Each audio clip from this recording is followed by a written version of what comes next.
तो कहानी की शुरुआत 1998 से होती है, जहां हम सिमेदी नाम के एक आदमी को देखते हैं जो अपनी बेटी रहायु के साथ रहता है और वो अपनी बेटी को सुबह की नमाज के लिए जगाता है। जब रहायु नमाज पढ़ रही होती है तो उसे कुछ आदमियों की आवाज सुनाई देती है और जब वो बाहर जाती है तो दो आदमी उसके पिता को बुरी तरह मार रहे थे। रहायु अपने पिता को बचाने की कोशिश करती है और इसी बीच वो एक आदमी का कान काट देती है, लेकिन दूसरा आदमी सिमेदी का गला काट कर उसका सर उनके घर के गेट पर लगा देता है। उस समय में काला जादू टोना टोटका करने के संदेह में लोगों को मार दिया गया था और इस घटना को 2 साल बीत जाते हैं। रहायु अब अपनी सौतेली माँ अपने भाई के साथ जीवन सामान्य रूप से जारी रखती है। रहायु अब एक कपड़े की दुकान पर काम करती है, जहाँ की ओनर कुछ दिनों के लिए बाहर जाती है और दुकान की जिम्मेदारी रहायु पर छोड़ जाती है। यहाँ हम एक और लड़के को देखते हैं जिसका नाम रतमान था और वो रहायु को दुकान पर डिलीवरी देने आता है और वो रहायु को पसंद भी करता है। लेकिन तभी एक लड़की जो कि है रीरी, जिसकी दुकान रहायु के बॉस की दुकान के जस्ट बगल में है, वो रतमान से कहती है कि वो रहायु से दूर रहे वरना वो उस पर काला जादू कर देगी।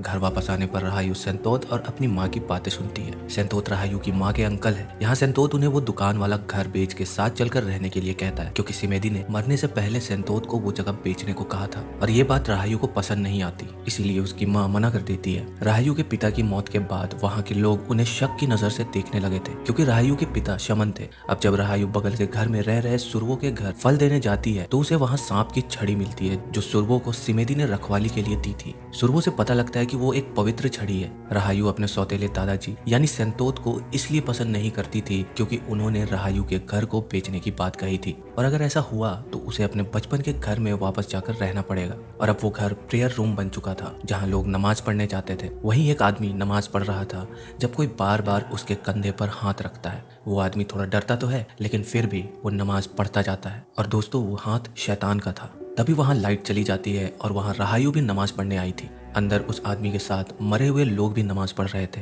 लेकिन दरअसल वो शैतान थे और आदमी के मुड़कर देखने पर वहाँ कोई नहीं था। डर के मारे वो आदमी वहाँ से भाग जाता है। अब जब रहायु अंदर जाकर लाइट चालू करती है तो हम उसके पास एक शैतान को खड़ा देखते हैं जो लाइट होते ही गायब हो जाता है। जिसके बाद रहायु वहाँ नमाज पढ़ना शुरू करती है और उसके साथ ही एक शैतानी औरत की आवाज सुनाई पड़ती है जो उसी के साथ साथ नमाज पढ़ती जा रही थी। रहायु को डर तो लगता है लेकिन फिर भी वो नमाज पढ़ती रहती है। और अब जब लाइट जाती है तो रहायु के चारों तरफ शैतान खड़े थे जो साथ में नमाज पढ़ रहे थे और एक ही पल बाद वो सब रहायु को घेर के बैठ जाते हैं। ये देख के रहायु चिल्लाती है और वो वक्त में पीछे जाती है जहां हम उसके पिता सिमेदी को देखते हैं जो लोगों को ठीक किया करता था। लेकिन यहाँ हमें सिमेदी एक शैतानी रूप में दिखता है जिसके अंदर से एक सांप निकलता है और वो वहाँ ठीक हुए आदमी के अंदर के सांप को मार देता है। जिसके बाद वो रहायु के पास जाता है। रहायु उसे पकड़ने ही वाली होती है लेकिन सिमेदी उसे रोकता है और वो सांप उस सांप की छड़ी में बदल जाता है। जिसके बाद रहायु असल दुनिया में आकर वहाँ से भाग जाती है। अगले दिन हम देखते हैं कि लोग रीरी की दुकान से कपड़े न लेकर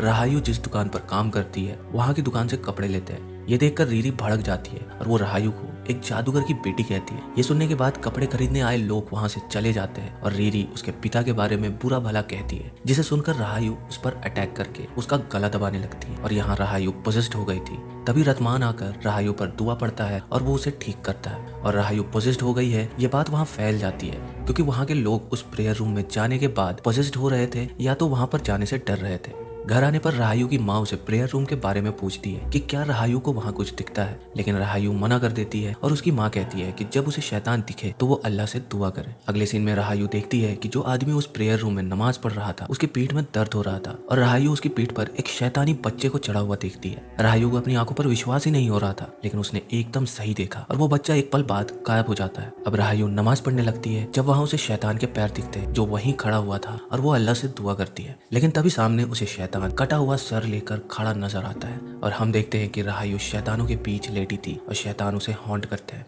लेकिन रहायु जान बचाकर वहां से भागती है। इधर रीरी की माँ वहां के लोगों को लाकर रहायु की माँ के पास जवाब मांगती है कि रहायु ने रीरी पर हमला क्यों किया। साथ ही वो रहायु की माँ पर रीरी पर जादू टोना करने का इल्जाम लगाती है। तभी वहाँ रहायु आ जाती है और वो रीरी से माफी मांगती है, लेकिन रीरी की माँ कहती है कि रहायु शैतान की बच्ची है इसलिए उसके पिता का सर काट दिया गया क्योंकि वो काला जादू करता था। ये सुनकर रहायु अपना गुस्सा रोक नहीं पाती और उसकी माँ उसे संभालती है। लोगों के जाने के बाद उसकी माँ लोगों से न लड़ने के लिए और रहायु को नॉर्मली बिहेव करने के लिए कहती है और वो उस घर को बेचना चाहती थी। लेकिन रहायु मानती है कि उसकी माँ ये सब सेंतोत के कहने पर कर रही है क्योंकि सेंतोत को सिमेदी की दौलत चाहिए। जिसके बाद रहायु खुद के बचपन की झलक देखती है जहाँ वो शैतान की गोद में लेटी थी और वो दूसरी दुनिया में यानी कि जिन्स की दुनिया में पहुंच जाती है जहाँ उसे शैतान हॉन्ट करते हैं और उसकी आंख सुरवो के घर में खुलती है जिसे रतमान प्रेयर रूम से लेकर आया था। दोस्तों रहायु बिना सोचे उन शैतानों को समन यानी बुला लेती है और राहायु के अंदर ये पावर थी, लेकिन अब वो उन्हें रोक नहीं सकती क्योंकि उसने खुद उन्हें बुलाया था। दोस्तों वो शैतान राहायु के बचपन में उसे दिखा करते थे जिसे वो अपना दोस्त कहती थी। ये सच सुरवो राहायु को बताता है। वो ये भी बताता है कि राहायु कोई आम इंसान नहीं है और इसलिए उसके पिता और सेंतोत ने राहायु पर एक्सोर्सिज्म यानी कि रुकिया परफॉर्म किया था जब वो छोटी बच्ची थी, और वो शैतान उसका इंतजार कर रहे हैं और इसलिए वो उसका पीछा करते हुए प्रेयर रूम तक आ गए थे। अगले दिन हम देखते हैं कि राहायु को काली उल्टी होती है जब उसे मार्केट में कई भूत नजर आते हैं। तभी हम देखते हैं कि एक औरत रीरी के माँ से फूल ना खरीद कर राहायु की माँ से फूल खरीदती। ये देख के रीरी की माँ राहायु की माँ के फूल गिरा देती है और उसे बुरा भला कहती है। तभी हम राहायु के पास एक सांप को जाता हुआ देखते हैं जो रीरी की माँ की हालत खराब कर देता है और उनके पैर पर घाव आ जाते हैं जिससे उनका पैर सड़ने लगता है। तभी गाँव वाले उन्हें ले जाते हैं। इस बात से गुस्साए लोग रात को राहायु के घर आते हैं। उनका मानना था कि लोग इसलिए घायल हो रहे हैं क्योंकि राहायु की माँ उन पर काला जादू कर रही है। तभी सुरवो आकर उन लोगों को रोकता है क्योंकि उसने वहाँ के एक आदमी को अपने फायदे के लिए एक स्पिरिट को यूज करते हुए देखा था। लोग कहते हैं कि अगर कुछ भी हुआ तो अब उसका जिम्मेदार सुरवो होगा और वो लोग वहाँ से चले जाते हैं। उसी रात राहायु फिर से पजेस्ट हो जाती है और वो सांप रीरी के माँ के पास जाकर उसी के हाथ से उसका गला घोट देता है और उसकी मौत हो जाती है। इस हादसे के बाद वहाँ के लोग इंसाफ चाहते थे। वो चाहते थे कि राहायु की माँ को सजा मिले। तब सुरवो राहायु की माँ से पोचोंग ओथ यानी मरने की कसम खाने के लिए कहता है जिसमें उसकी माँ को एक लाश की तरह बांधा जाएगा और वो कसम खाएगी और अगर उसने काला जादू नहीं किया होगा तो वो जिंदा रहेगी वरना वो मर जाएगी। लेकिन अपनी माँ की जगह वो कसम राहायु लेने के लिए कहती है लेकिन उसकी माँ उसे मना कर देती है। अब राहायु की माँ पोचोंग की कसम लेती है जिसके लिए उन्हें लाश की तरह बांधा जाता है और उधर राहायु उस रूम में नमाज पढ़ती है। तभी उसकी माँ जिन्स की दुनिया में पहुंच जाती है जहाँ वो एक जिन को राहायु के अंदर जाता हुआ देखती है और राहायु पोजेस्ड थी। तभी उसकी माँ की आंख असल दुनिया में खुलती है। उसकी माँ को जिंदा देखकर लोगों को सबूत मिल गया था कि उन्होंने काला जादू नहीं किया है और लोग वहाँ से चले जाते हैं। अगले सीन में हम सेंतोत को सुरवो से बात करते हुए देखते हैं क्योंकि उस शॉप हाउस को जिसमें अभी राहायु रहती है उसको पवित्र करना है और राहायु पर एक्सोर्सिज्म करना जरूरी था। वो घर सिमेदी को ऐसा गिफ्ट दिया गया था ताकि वो लोगों को काला जादू से छुड़वा सके। लेकिन सुरवो कहता है कि सेंतोत सिमेदी की दौलत लेना चाहता है और इसलिए वो राहायु पर एक्सोर्सिज्म करना चाहता है। अब राहायु की माँ उस शॉप हाउस को 2 आदमियों को बेचने वाली थी जिससे राहायु खुश नहीं थी। तब उसकी माँ उसे बताती है कि उन्होंने कसम के दौरान उन शैतानों को देखा था और राहायु भी उन्हीं में से एक थी। यहाँ वो ये भी बताती है कि उन्हें सिमेदी के काम के बारे में उससे शादी करने से पहले से पता था और अब यहाँ से उन्हें जाना होगा वरना जो शैतान उन्हें कंट्रोल करता है। ये कहते ही राहायु शैतान में बदल जाती है और उसके जरिए शैतान उसकी माँ से कहता है कि सेंतोत डेविल है और राहायु के पिता की मौत का हत्यारा सेंतोत है। राहायु की आवाज से उसकी माँ को तकलीफ हो रही थी। यहाँ राहायु बताती है कि जिस रात उसके पिता को मारा गया था और जब लोग उन्हें घर से निकाल रहे थे तब राहायु ने सेंतोत को एक आदमी के साथ देखा था जिसके गाल पर घाव था और राहायु ने अपने पिता पर हमला करने वाले में से एक आदमी को काट लिया था। ये कहने के बाद वो बेहोश हो जाती है जिसके बाद हमें पता लगता है कि राहायु को अब जॉब से निकाल दिया गया था जिसका उस पर बुरा असर होता है और पजेस्ड होकर उसके मुंह से हम 2 सांपों को निकलता हुआ देखते हैं जिसमें से एक उसकी बॉस को मार देता है और दूसरा उसकी माँ के पास जाता है। जब उन्हें वो सांप राहायु के भाई पर दिखता है जिसे वो पटक पटक के मारने की कोशिश करती है। तभी राहायु आकर उन्हें रोकती है लेकिन तब तक देर हो चुकी थी। उस शैतान ने सांप का भ्रम दिखाकर उसकी माँ से उसके बेटे को ही मरवा दिया था और अब वो उसकी माँ को सिमेदी की झलक दिखाकर उसे फांसी लगवा देता है जिससे वो मर जाती है। अब राहायु की आंख सेंतोत के घर में उसकी वाइफ के पास खुलती है जो उसे बताती है कि सेंतोत एक अमीर आदमी है और उसे राहायु के पिता के पैसों की जरूरत नहीं है। सेंतोत ने सिमेदी को अपने बेटे की तरह ही देखा और वो राहायु को चोट नहीं पहुंचाएगा। यहाँ हमें ये भी पता चलता है कि सेंतोत की पत्नी राहायु की तरह थी जिसे अपनी पावर्स को कंट्रोल करना नहीं आता था और उसकी वजह से कई लोगों की मौत हो गई थी। लेकिन तब सेंतोत ने उसकी मदद करी थी जिसके बाद सेंतोत की पत्नी उसे बताती है कि राहायु किसी न किसी तरह उस प्रेयर रूम से जुड़ी है जहाँ सिमेदी प्रैक्टिस किया करता था। कोई उसे वहाँ बुलाता है और उसी वजह से वो जिन की दुनिया से जुड़ी हुई है। लेकिन राहायु पर एक्सोर्सिज्म करने के लिए उसकी परमिशन की जरूरत होगी। और अगले सीन में हम देखते हैं कि सेंतोत की पत्नी उसे उस प्रेयर वाले रूम में जाकर उस चीज को ढूंढने के लिए कहती है जिससे राहायु उस जिन से जुड़ी हुई है और ढूंढने पर सेंतोत को वो चीज मिल जाती है। अब राहायु का एक्सोर्सिज्म शुरू होता है लेकिन राहायु अपने अंदर के शैतान को निकालने की इजाजत नहीं देती क्योंकि उसने वहाँ उस आदमी को बैठा हुआ देखा था जिसके चेहरे पर घाव था और राहायु के अंदर बदला लेने की चाह थी। जिसके बाद हम देखते हैं कि राहायु के सामने वही सांप की छड़ी रखी जाती है जिसे सेंतोत ने शुरुए से ले लिया था और जिन राहायु पर कब्जा कर लेता है। राहायु कहती है कि सेंतोत उसके पिता के खून का जिम्मेदार है। उसे खूनी के बारे में पता था और यहाँ हमें असली राज पता लगता है कि राहायु के पिता को सुरवो ने मरवाया था, वो भी सेंतोत के बेटे को इस्तेमाल करके।